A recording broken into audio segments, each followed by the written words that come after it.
खुलुमबाय आं सिबिरानि ब्रह्म नोंथांमोनखौ आंनि एसबी बड' निउज चेनेलाव गासैखौबो बरायबावनाय थाबाय नोंथांमोननि थाखाय आं गोदान मोनसे भिडिअ लानानै फैबावबाय अन्नानै भिडिअखौ जोबजासिम नायलांदो आसाम प्रदेश कंग्रेस कमिटिनि थाखाय भुपेन बरा बिथांखौ गोदान आफादगिरि महरै थिसननाय जाबाय अल इंडिया कंग्रेस कमिटिनि आफादगिरि सोनिया गांधी बिथाङा रिपुन बरानि जायगायाव भुपेन बरा बिथांखौ आसाम प्रदेश कंग्रेस कमिटिनि गोदान आफादगिरि महरै थिसनबाय भुपेन बरा बिथाङा लखिमपुर जिल्लानि बिपुरिया बियाबनिफ्राय खेबनैयै एमएलए देरहासारनो हादोंमोन नाथाय 2016 मायथाइयाव बिजेपिनि देबानंद हाजरिका आरो 2021 मायथाइयाव अमिया कुमार भुइया बिथांनि आखायाव जेननो गोनां जादोंमोन बिथां भुपेन बरानि अनगायैबो साथाम सोद्रोमाफोरखौ आसाम प्रदेश कंग्रेस कमिटिनि वार्किं प्रेसिडेन्ट महरै थिसनबावदों मुंफोरा फारियै जरहाटनि बारग' एमएलए राणा गस्वामी सा करीमगंजनि एमएलए कमल लखिया दे आरो सुरुखेत्रीनि एमएलए जाकिर हुसैन सिकदार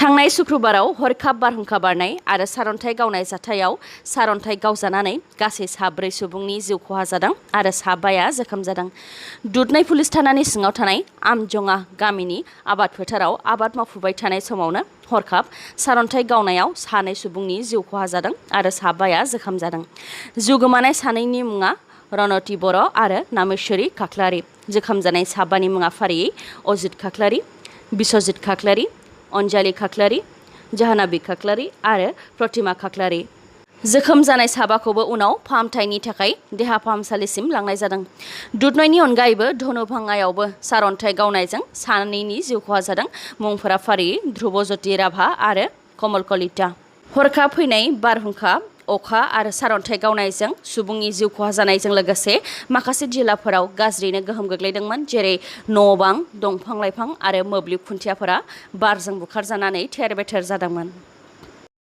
तिनसुकियायाव प्रशासन आरो रायजो राजाफोरनि गेजेराव दुंहाव थासारि रायजो राजाफोरनि सोमावसारनायखौ होबथानो थाखाय प्रशासना लाथिख' गुलि गावनो गोनां जादों आसु गेस गावनो गोनां जादों आरो लावथि सिबनो गोनां जादों रायजो राजाफोराबो प्रशासननि सायाव अन्थाइ खुबैनानै गाग्लोबदों रिपर्टनि बायदिब्ला थांनाय बोसोरसे सिगां तिनसुकियानि बागजाननि अइल इन्डिया कम्पानि लिमिटेडआव गेस लिक जानानै गोलाव सम अरा जोंबाय थादोंमोन गेस लिक जानानै अर जोंनायनि जाहोनाव अइल कम्पानिनि खाथि खाला थानाय गामिफोरनि गोबां नखरफोरानो सेवहांगार जानायजों लोगोसे आबादफोराबो गोबां खहा जादोंमोन बेबायदि जाथाय जाखांनायनि उनाव अइल इन्डिया कम्पानि लिमिटेडआ रायजो राजाफोरनो रांनि अनसुंथाइ होनायनि खोथा होदोंमोन जेरै बांसिन गाज्रियै खहा जानाय गासै 173 नखरफोरनो नखरसेयाव 25 लाख रां आरो एसे खम खहा जानाय गं 439 नखरफोरनो नखरसेयाव 20 लाख रां नाथाय खोथा होनाया बोसोरसे बारलांनायनि उनावबो रायजो राजाफोरा रांनि अनसुंथाइ मोनिलाय बागजानाव थानाय अइल इन्डिया लिमिटेडनि गेट मोखाङाव लामा जथेनानै सोमावसारदोंमोन बेयावनो रायजो राजाफोर आरो पुलिस प्रशासननि गेजेराव दुंहाव थासारिया सोमजिदों बे दुंहाव थासारि जानायजों माखासे बिबानाव थानाय पुलिसफोर आरो रायजो राजाफोरा जोखोम जादों उनाव बिथांमोनखौ तिनसुकियानि सिभिल हस्पिटालसिम फाहामथायनि थाखाय लानानै थांनाय जादों गोजोन गोरोबथा जानायनि उनावबो बारग' एनडिएफबिनि सोद्रोमा एलसन बसुमतारी बिथाङा न' फारसे फैफिननो मोनिखौ दुखु मोननाय फोरमायथिदों बिथांनि नखरा फोरमायथिनाय बायदिब्ला चिरां जिल्ला रुनिकाटा पुलिस थानानि बेन्दोङाव थानाय लाइमुथि ओनसोलनि निज्रागुरि गामिनि थागिबि निपेन बसुमतारीनि फिसाज्ला एलसन बसुमतारी बिथाङा आलदा बड'लेण्ड दाबिनि थाखाय सोरखारनि हेंथायै नांनो थाखाय थांनाय 2014 मायथाइनि 15 आगस्टआव एनडिएफबिआव हाबदोंमोन आरो न' एंगारनानै हाग्रा फारसे ओंखारलांदोंमोन आरो बेनिफ्राय म्यानमार हादराव थाहैदोंमोन गोलाव सम आलदा बड'लेण्ड सोरजिनायनि थांखिजों आसाम सरकार आरो भारत सरकारनि हेंथायै जुजियै थांनाय 2020 मायथाइनि 27 जानुवारि खालि एनडिएफबिनि मोनब्रै आफाद आरो दुलाराय बर' फरायसा आफादजों जथायै बर'नि 3थि गोजोन गोरोबथा बिटिआर गोरोबथाया जानानै थांदोंमोन बेनि उनाव गासैबो हाग्रायाव थानाय बारग' एनडिएफबिनि सोद्रोमाफोरा गावनि न' फारसे फैफिननो खाबु मोनदोंमोन नाथाय निपेन बसुमतारीनि फिसाज्ला एलसन बसुमतारीया न' फारसे गिदिंबोफिनैखौ लानानै गोथौ दुखु मोननाय फोरमायथिदों बिथांनि बिमा बिफाया फोरमायथिनाय बायदिब्ला थांनाय 7-8 बोसोरनिफ्रायनो बिमा आरो बिफाया फिसाज्लानि मोखांखौबो नुवाखै माखासे सान सिगांसो फननि गेजेरजों एलसना फोरमायथिहरदोंमोन दि म्यानमाराव सासे सुबुंनाव ऋण लानाय दङ बेखौ सुख'नो हायैनि थाखायनो न' फारसे फैफिननो हायाखै होननानै एलसन बसुमतारिया म्यानमार हादरावनो नांथानानै थाबोनायखौ उदां खालामनानै न'फारसे लाबोफिननो थाखाय बिआर फेरेंगा बिथांजोंबो गोबां खेब सावरायलायनाया जादों नाथाय बेनि दासिमबो जेबो मोजां फिथाइ मोननो हायाखै होननानै फोरमायथिदों एलसननि बिफाया। बेनिखायनो नांथानानै थानाय फिसाज्ला एलसनखौ मोजाङै मोजां न'फारसे लाबोफिननो थाखाय बिटिसि सरकार आरो आसाम सरकारखौ खावलायहरदों बिथां एलसननि बिमा आरो बिफाया। भारतनि मीराबाई चानु बिथाङा जारिमिन सोरजिबाय। टकिअ अलिम्पिक्सआव मणिपुरनि लिरथाय दैखांग्रा मीराबाई चानु बिथाङा गिबिसिन रुपानि मेडेलखौ देरहानो हाबाय।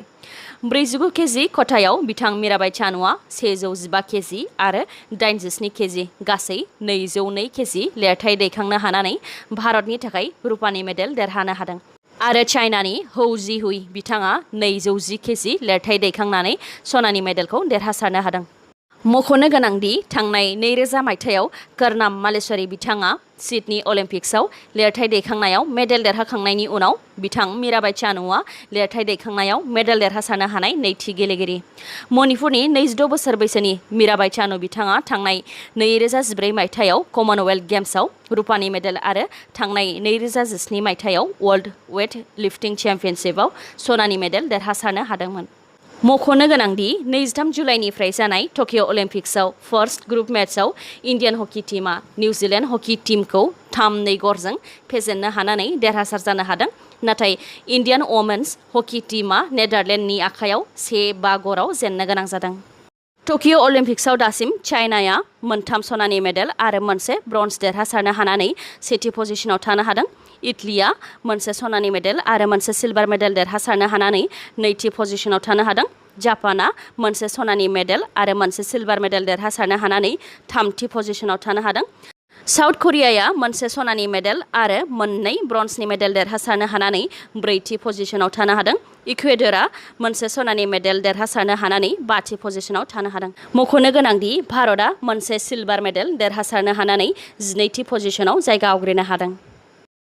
चिरां जिल्लानि गुबुन गुबुन गामिनिफ्राय लांखारजानाय सा 42 उन्दै गथ'साफोरखौ आसाम पुलिसआ रैखा खालामनो हानायनि उनाव गथ' लांखारजानाय नखरा लांखारनाय जाथायनि सोमोन्दै फोरमायथिनाय बायदिब्ला चिरां जिल्ला देवस्रि VCDCनि सिङाव थानाय 2 नं फुलबारि गामिनि कृष्णा जगि मुंनि सासे सुबुङा दुखिया नखरनि गथ'साफोरखौ मोजां सोलोंथाइ होनो थाखाय बिमा बिफानाव बियोमोन आरो उन्दै गथ'साया सोलोंथाइ लानायजों लोगोसे दान बान्थाबो मोननो हागोन आरो बे रांखौ बिमा बिफानो हरनाय जागोन बायदि रावजों बुरखायफैदोंमोन आरो गथ'सानि नखराबो कृष्ण जगिखौ सिनायखानायनि थाखाय दुथांनि रावखौ फोथायनानै गथ'साफोरखौ दुथांनि आखायाव गथायनानै हरदोंमोन। नाथाय दुथां कृष्ण जगिया उन्दै गथ'साफोरखौ सोनाब बंग सिक्किम बायदिफोराव खामानि मावनो थाखायसो दोनहैदोंमोन। बेनि थाखाय दुथां कृष्ण जगिया गोबां रांबो मोनोमोन नाथाय नखरनि सुबुंफोरनो रांखौ दैथाय हरामोन होननानैबो फोरमायथिदों। पुलिसआ फोरमायथिबावनाय बायदिब्ला दुथां कृष्ण जगिया बेबायदिनो चिरां जिल्लानि गंब्रै गामिनिफ्राय फ्राय सा 80 गथ'साफोरखौ गुबुन रायजोआव लांखारदोंमोन। बेनिखायनो गथ'सानि बिमा बिफाफोरखौबो सांग्रां जानानै थानो थाखाय खावलायदों जाहाथे सोरबा दुथाङा बेबायदि लांखारनो खाबु मोना। गुबुन फारसेथिं रैखा खालामनो हानाय उन्दै गथ'साफोरखौ क'क्राझारनि गंसे हटेलाव लाखिनानै दोननायखौ गोजोननाय गैयै फोरमायथिदों क'क्राझार CWCनि चेयारपारसन मालती रानी नार्जारी बिथाङा खौरांगिरिफोरनि गेजेरजों बुंथिदों दि मोजां आबहावानि थाखाय बोखांनानै लाबोफिननो हानाय उन्दै गथ'साफोरखौ हटेलाव दोननाया गनायजाथाव नङा। रैखा खालामनो हानाय उन्दै गथ'साफोरखौ मोजां आबहावानि थाखाय सोरखारि न'आवसो लाखिनो नांगौ। लोगोसे सोरखारा होनाय गथ'सा आयेन बायदियै पुलिस खुंथाया गथ'साफोरखौ पहरा होनाय समाव पुलिसनि खसाब गाननो मोना होननानैबो रोखायै बुंथिदों। जानो गोनां उफ्रा बिधानसभा बिसायख'थियाव बिटिआरनि मोन्नैबो बियाबाव UPPL दोलोनिफ्रायनो गसंगोन। बे खोथाखौ बुंथिदों रायजो बिजेपिनि आफादगिरि भबेश कलिता बिथाङा। रायजोआव उफ्रा बिसायख'थिया माब्ला जागोन बेनि अक्ट'आ दासिमबो फोसावजायाखै नाथाय उफ्रा बिसायख'थिखौ लानानै बिजेपि दोलोआ थाग थियारि जानायखौ नुनो मोन्दों। गुबैयै रायजोआव 4 बियाबाव बिसायख'थिया जाफिननो गोनांमोन नाथाय दा 5 बियाबाव बिसायख'थिया जाफिनगोननि आसा दङ। रायजो बिजेपिनि आफादगिरि भबेश कलिता बिथाङा फोरमायथिनाय बायदिब्ला शिबसागर जिल्लानि थौरा बियाबनि कंग्रेसनि MLA सुशान्त बरग'हाइ बिथाङा बिजेपि दोलोआव हाबनो थाखाय सावरायलायगासिनो दङ आरो बे सावरायलायनाया सप्तासेनि उनावनो रोखा जागोन होननानै फोरमायथिदों।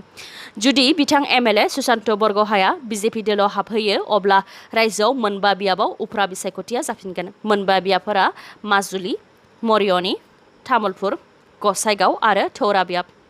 गुबुन फारसेथिं कंग्रेस दोलोआ AIUDF जों एलायन्सआव थागोन ना थाया बेनि सायाव जेबो रोखा खोथा बुंथियाखै रिपुन बरा बिथाङा। नाथाय BJP दोलोनि बेरेखा आरो धोरोमखौ लानानै माइगाब जुजाय खालामग्रा दोलोनि हेंथायै जेब्लाबो गसंगोन होननानै रोखायै फोरमायथिदों रिपुन बरा बिथाङा।